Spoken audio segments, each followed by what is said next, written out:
नमो बुद्धाय, जय भीम, नमस्कार।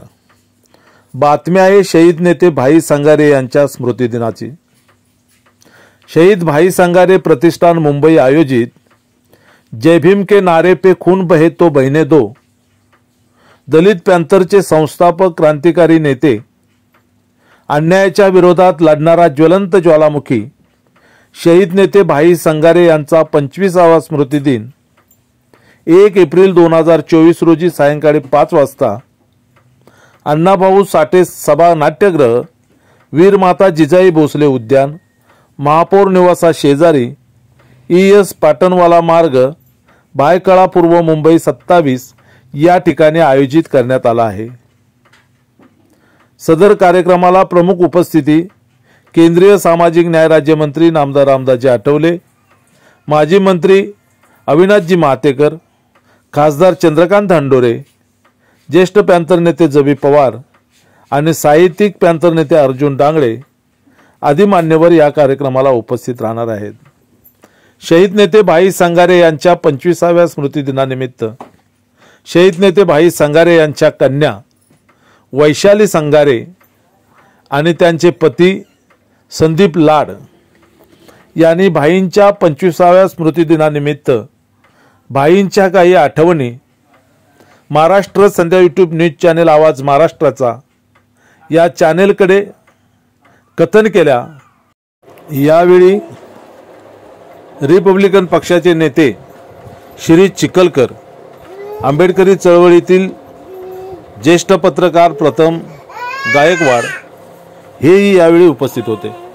शहीद नेते भाई संगारे यांची कन्या वैशाली संगारे आणि त्यांचे पती व शहीद नेते भाई संगारे यांचे जावई संदीप लाड याने आठवलेल्या आठवणी या व्हिडिओच्या माध्यमातून आपण पाहू शकता।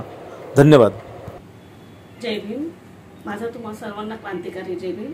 मी वैशाली भाई संगारे, दलित पॅंथरचे संस्थापक, सर्व भीमसैनिकांच्या गळ्यातील ताईत भाई संगारे यांची मी मुलगी वैशाली भाई संगारे।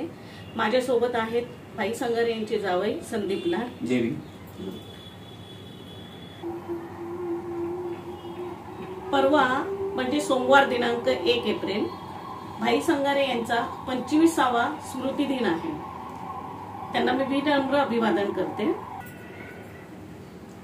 जय भीम। खरं तर भाईंबद्दल काय बोलायचं, माझे संबंध जसे बघायला गेलं तर लग्नाअगोदरपासूनच 4 वर्ष मी भाईंना ओळखत होतो आणि त्यांच्याविषयी बोलायचं जर झालं तर कधीही त्यांच्याशी ज्यावेळी आम्ही बोललोय किंवा माझा कधी त्यांच्याशी संवाद झालाय, पण त्यावेळी असं कधी वाटलं नाही की हा एवढा मोठा नेता आणि मी त्याच्याशी एवढ्या सहजतेने बोलतोय आणि ते सहजतेने एकमेकांशी आमच्याशी बोलत राहील। भाईंबद्दल सांगायचं म्हणजे भाई हे कुटुंबातले नव्हतेच।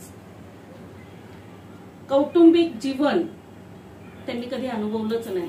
भाई हे फक्त समाजासाठी जन्माला आले होते आणि समाजासाठीच गेले। पण काही आठवणी आहेत माझ्या अशा की ते कुटुंबात जेव्हा असायचे तेव्हा त्यांना राजकीय भान नसायचं, ते फक्त आणि फक्त कुटुंबासाठीच जगायचे। तसा आमचे अनुभव खूप कमी आले, कारण भाई कायम दौऱ्यावर असायचे।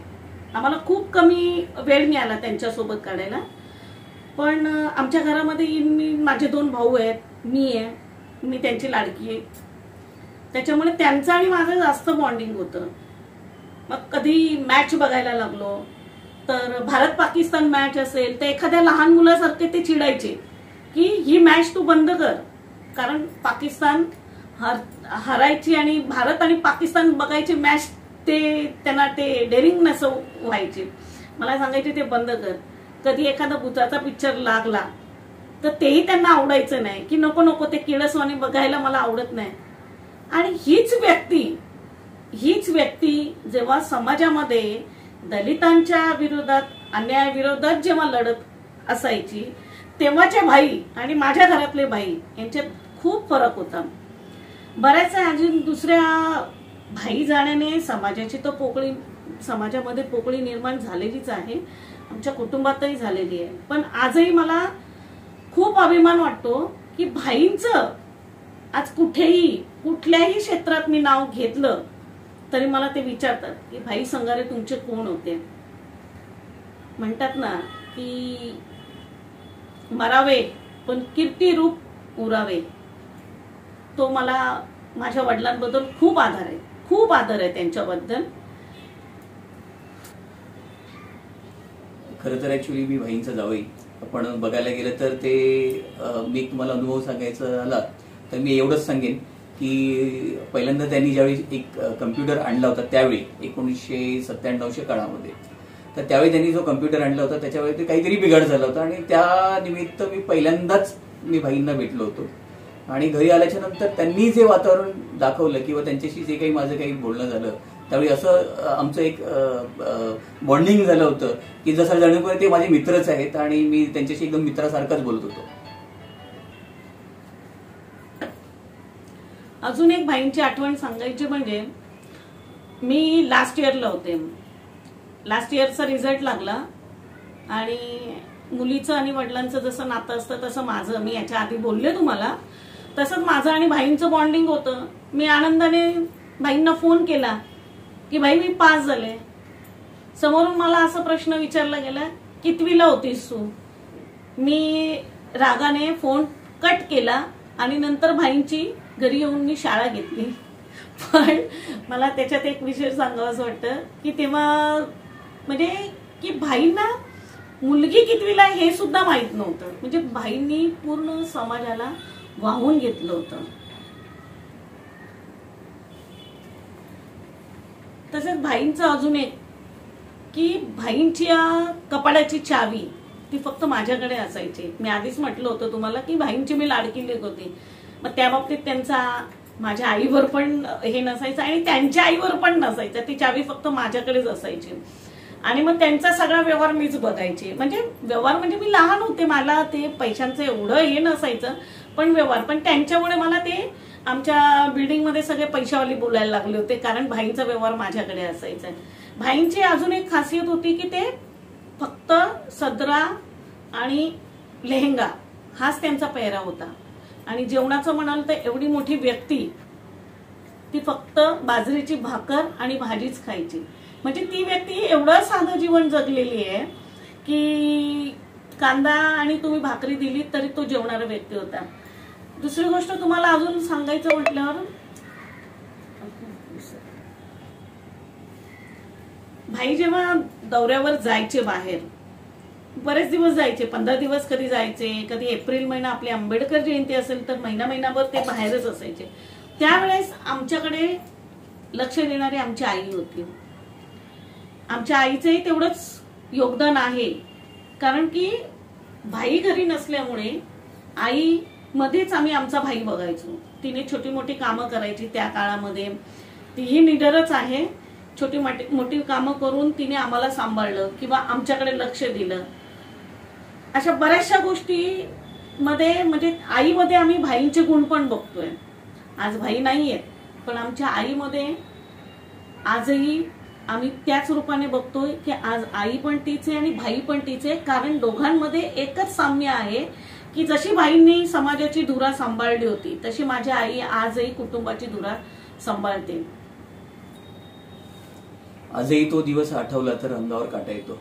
20 मार्च 1999 त्या दिवशी मनुस्मृती जाळताना भाईंचा अपघात झाला आणि ती जी बातमी आम्हाला संध्याकाळी समजली आणि त्यानंतर मग कुटुंबावर जो आघात झाला त्यावरून अजूनही तसं बघायला गेलं तर कुटुंब सावरलं नाही हेच म्हणावं लागेल. जसे हे म्हणाले की आम्ही कुटुंब अजून त्याच्यातून सावरलो नाही, मी तर म्हणेल त्याच्यात ती पोकळी आमची कधीच भरून निघणार नाही. कुटुंबाची तर कुटुंबाची आहेच आणि सामाजिकही मला तसं वाटतं.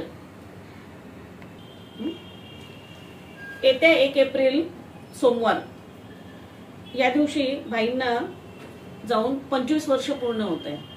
त्या दिवशी आम्ही 25वा भाईंचा स्मृती दिन सोमवार दिनांक 1 एप्रिल रोजी आम्ही भाईंचा 25वा स्मृती दिन आयोजित केलेला आहे. या कार्यक्रमाचे स्वरूप असे असणार आहे की सायंकाळी 5 वाजता आपले स्वरिता आर्ट निर्मित स्वरसाक्षी प्रतिष्ठान प्रस्तुत नामवंत कलावंत संचात बुद्ध गीतांचा संगीतमय कार्यक्रम ठेवलेला आहे, एकच राजा भीमराव माझा. त्याच्यानंतर संध्याकाळी आपण 7 वाजता भाईंचे निकटवर्तीय सगळे ज्येष्ठ नेते यांचे अभिवादन सभा असणार आहे. आणि माझी अशी सगळ्यांना मी असं आवाहन करते की आम्ही या कार्यक्रमाला कौटुंबिक तर कुटुंबातले लोक असणारच, परंतु भाईंवर प्रेम करणारे सगळे त्यांचे चाहते कार्यकर्ते यांनी सर्वांनी यावे असे आवाहन करते तुम्हाला. सदर कार्यक्रम हा शहीद भाई संगारे प्रतिष्ठान मुंबई या संस्थेतर्फे आयोजित करण्यात आलेला आहे.